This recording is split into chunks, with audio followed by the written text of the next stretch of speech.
Ladies and gentlemen, Johnny Carson. For 30 years, that introduction launched 1,000 laughs. Johnny Carson didn't just host The Tonight Show, he was American television, the man who could make 15 million people smile with a single raised eyebrow. But when those studio lights dimmed, when the audience went home, when the laughter faded, 3 young boys waited for their father to come home, Christopher, Rick, Cory. They shared his name, Roots, but they would never share his spotlight, his warmth, or his attention. What you're about to hear is one of Hollywood's most heartbreaking untold stories. A story about fame's hidden cost, about 3 sons who grew up with the world's most beloved father figure who couldn't figure out how to be their father. Before we continue, make sure you're subscribed and hit that bell, because this story has been buried for decades. 3 decades, he was trusted, beloved, invited into American homes every single night. Parents across the country wished he was their dad, but his own sons, they just wished he would call. This is their story, the story of what it really costs to be America's dad. When you can't be your own children's father, Christopher Carson, the eldest SO1 Christopher, Kit Carson, born October 6, 1955, the eldest son who would carry the heaviest burden, the weight of a name that opened every door, but closed his father's heart. From the moment Christopher could walk, he was Johnny Carson's son, not Christopher, not Kit. Johnny Carson's boy. At school events, teachers would whisper. At birthday parties, other parents would stare. The spotlight found him everywhere except at home. Where it mattered most, Johnny Carson could make strangers feel like family in 30 seconds of television. But his own son, Christopher, grew up watching his father give his best self to everyone else. The warm Johnny Carson, the one America fell in love with, that version never came home. But Johnny didn't know what to do with sensitivity. He was from that generation where men didn't hug, didn't say, "I love you." Christopher needed that. He needed his father to see him. Christopher excelled academically, perhaps, hoping straight A's might earn what jokes and laughter had failed to deliver, his father's attention. He pursued business, deliberately choosing a path far from entertainment. But even in boardrooms, in New York, he couldn't escape the shadow. Colleagues would make Tonight Show references. Clients wanted autographs for their wives. He was successful, wealthy, respected, and profoundly lonely. By the 1990s, Christopher had largely disappeared from public life. He became intensely private, rarely speaking about his father, declining interviews, building walls that even family struggled to climb. Those who knew him described a man of deep integrity and intelligence, but also someone carrying decades of unspoken hurt. The tragedy: Johnny loved his sons, but he showed love through work, through providing, through distance. Christopher needed words, needed presence, needed the father who gave his heart to strangers every single night on television. In 2005, when Johnny Carson died, Christopher was at the funeral. Cameras captured him stoic, dignified, alone. The son who had spent 50 years waiting for his father to really see him. The waiting was finally over. Rick Carson, the tragic PHO2 record Rick Carson, born June 15, 1958, the middle son who found his voice through a camera lens and lost his life far too soon. If Christopher carried the burden of being the eldest, through his camera, Rick could capture moments, preserve emotions, create the connection that seemed to elude the Carson family. Rick had his father's eye for timing, for capturing the perfect moment. But instead of punchlines, Rick captured truth. His photographs revealed a sensitive soul, someone who saw beauty in shadows, who understood that the most powerful images often came from pain. Unlike Christopher, he would occasionally appear on The Tonight Show, usually for birthdays or special occasions. But even then, the interaction felt formal, distant to men who shared DNA, but struggled to share emotions. "My son Rick is here tonight, folks. He's a photographer, takes better pictures than I tell jokes." But behind Rick's artistic success was a man grappling with the same emotional distance that haunted all the Carson sons. Photography became both his escape and his cry for help, a way to show the world what he couldn't say to his father. Rick's most powerful work captured intimate family moments, but always from behind the lens, never in front of it. He documented other people's connections while struggling to create his own. By the 1980s, friends noticed changes in Rick's work. The photographs became darker, more introspective.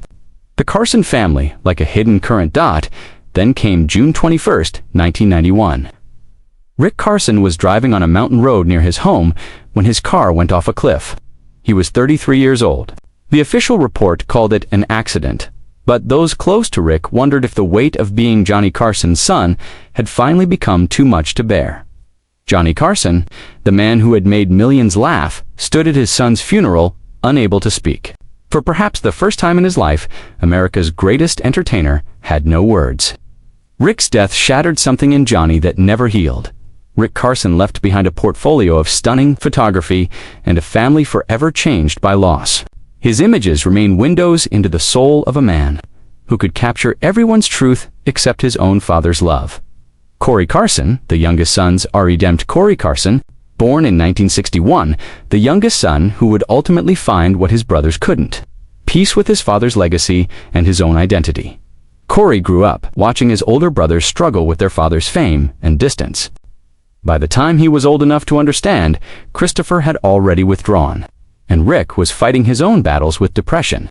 Cory learned early that being Johnny Carson's son was both a blessing and a burden. But Cory chose a different path.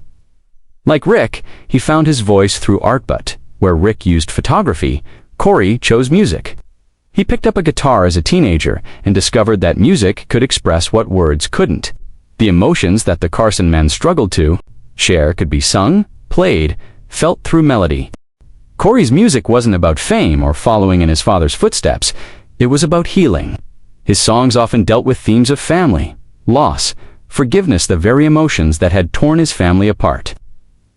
I realized early on that I could spend my whole life angry at my father for what he couldn't give us, or I could try to understand him. He was a man of his generation, raised by people who didn't show affection. He gave us what he could. Unlike his brothers, Cory made an active effort to connect with Johnny in his later years. After Rick's death in 1991, both father and youngest son seemed to understand that life was too short for emotional distance. Cory would visit his father regularly, sometimes bringing his guitar. Those who witnessed these visits described them as healing moments, not the warm, fuzzy reconciliation of a Hollywood movie, but real progress between two men learning to bridge a lifetime of distance.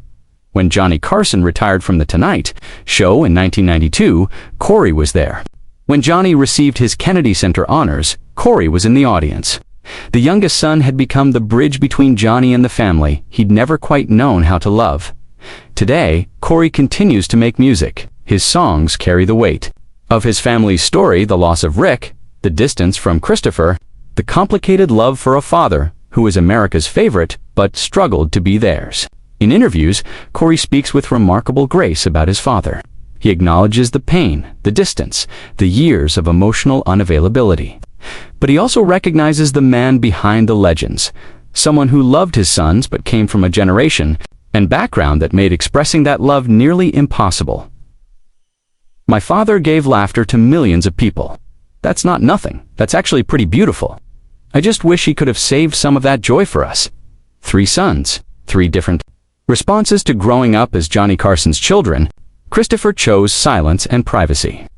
Rick found art, but lost hope. Cory discovered forgiveness and healing.